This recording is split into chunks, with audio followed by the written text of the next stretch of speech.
여러분 안녕하세요. 정형외과 전문의 권주진입니다. 오늘은 아킬레스건 파열의 진단 및 치료에 관해 알아보도록 하겠습니다.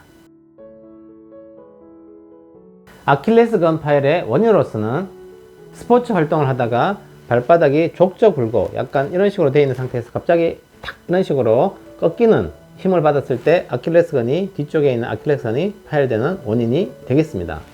진단으로서는 첫 번째로 환자분이 말씀하시기를 족저 굴고 발바닥을 아래쪽으로 내리는 그런 힘이 감소되었다고 말씀하시고요.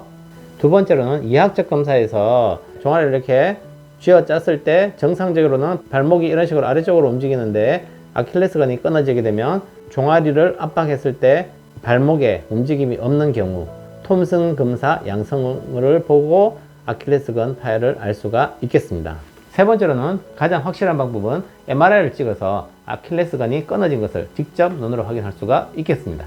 치료 방법으로서는 환자의 나이, 활동성, 만성화 정도에 따라서 비수술과 수술적 치료를 할 수가 있겠습니다. 구독, 좋아요, 알림 설정은 영상 제작에 큰 힘이 되겠습니다. 역학을 살펴보겠습니다. 아킬레스건 파열 환자는 인구 10만 명당 매년 18명이 발생하는 비교적 흔한 손상이라고 볼 수가 있겠습니다. 부분 손상일 때는 진단이 안 되는 경우도 있을 수가 있겠습니다. 30, 40대 남자에게서 주로 발생하고요. 위험 요소로서는 간헐적 운동, 매일 운동을 하는 것보다는 가끔씩 운동하는 분들에게서 더 많이 파열이 발생할 수 있고요. 특정 항생제나 스테로이드 주사를 많이 맞았을 때도 아킬레스건 파열이 발생하는 경우도 있겠습니다. 원인을 살펴보겠습니다. 손상 기전으로서는 첫 번째로 스포츠 손상이 가장 많겠습니다.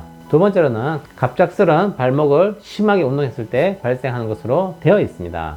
아킬레스건 파열에서 가장 많이 발생하는 부위로서는 혈액 분포가 가장 적은 지역인 뒤꿈치에 약 4에서 6cm 상방에서 주로 발생하겠습니다. 아킬레스건의 해부학을 살펴보겠습니다. 아킬레스건은 우리 몸에서 가장 큰 힘줄입니다.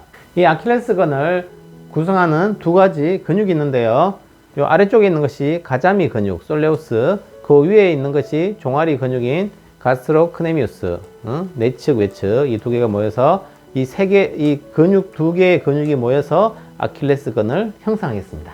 아킬레스건을 공급하는 혈관은 후경골 동맥이 되겠습니다. 아킬레스건 파열의 증상을 살펴보겠습니다. 첫 번째로 병력을 들어보게 되면 환자분들께서는 운동을 하거나 발목을 심하게 움직였을 때 갑작스럽게 종아리 뒤쪽에서 뚝 하는 느낌을 느꼈다고 말씀하십니다. 그래서 그쪽 부위가 아프면서 걷기가 힘든 증상을 나타내겠습니다. 병원에 오시면 이학적 검사를 하게 되는데요. 엎드린 상태에서 힘을 뺐을 때 정상적인 발은 발바닥이 위로 올라오지만 아킬레스건이 파열돼 버리면 뒤에서 당겨주는 힘이 없기 때문에 발목이 아래쪽으로 처지는 것을 보고 아킬레스건이 파열됐다는 것을 알 수가 있고요. 아킬레스건 파열이 급성이 아니고 만성일 때 아킬레스건이 파열된 지 약 3개월 이상 지났을 때는 종아리 근육이 위축되어 있는 것을 볼 수가 있겠습니다. 아킬레스건 파열로 종아리 근육을 사용할 수 없음으로써 근육이 말라 있는 것을 보고 만성 파열이구나 이렇게 판단할 수도 있겠습니다. 병원에 오시면 이학적 검사를 하게 되는데요. 뒤꿈치 상방에 아킬레스건을 직접 만져볼 수가 있는데 정상적일 때는 아킬레스건을 잘 만져지지만 아킬레스건이 파열됐을 때는 피부가 함몰되어 있는 것을 볼 수가 있겠습니다. 운동성은 족저 굴곡, 발목을 이렇게 아래쪽으로 미는 힘이 감소되어 있고 정상보다 더 족배 굴곡, 뒤쪽으로 많이 젖혀지는 것을 볼 수가 있겠습니다. 유발 검사로서는 톰슨 검사를 하게 되는데요. 엎드린 상태에서 한 손으로 종아리를 쥐면서 압박했을 때 아킬레스건이 정상의 경우에는 발목이 아래쪽으로 움직이게 됩니다. 이런 경우에는 톰슨 검사 음성이면서 아킬레스건이 정상이라는 것을 의미하게 되고요. 아킬레스건이 파열된 경우에는 엎드린 상태에서 종아리를 쥐면서 압박했을 때 발목에 움직임이 없습니다. 이런 경우에는 톰슨 검사 양성 혹은 아킬레스건 파열을 의미하겠습니다. 병원에 오시면 영상 검사를 하게 되는데요. 엑스레이는 기본적으로 뼈에 이상이 없는지 그것을 확인하고요.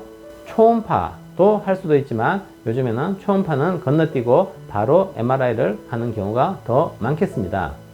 MRI는 아킬레스건의 연속성이 끊어져 있는 것을 봄으로써 아킬레스건 파열을 직접적으로 눈으로 확인할 수가 있고요. 확진 검사가 되겠습니다. 그리고 급성 파열일 때는 이런 아킬레스건 파열의 간격이 넓지가 않지만 만성 파열이 되게 되면 근육이 수축함으로써 아킬레스건 파열의 간격이 더 멀어지는 것을 보고 만성 파열도 진단할 수가 있겠습니다. 지금까지 시청해 주셔서 감사드립니다. 다음에도 더 좋은 영상으로 여러분들께 인사드리겠습니다.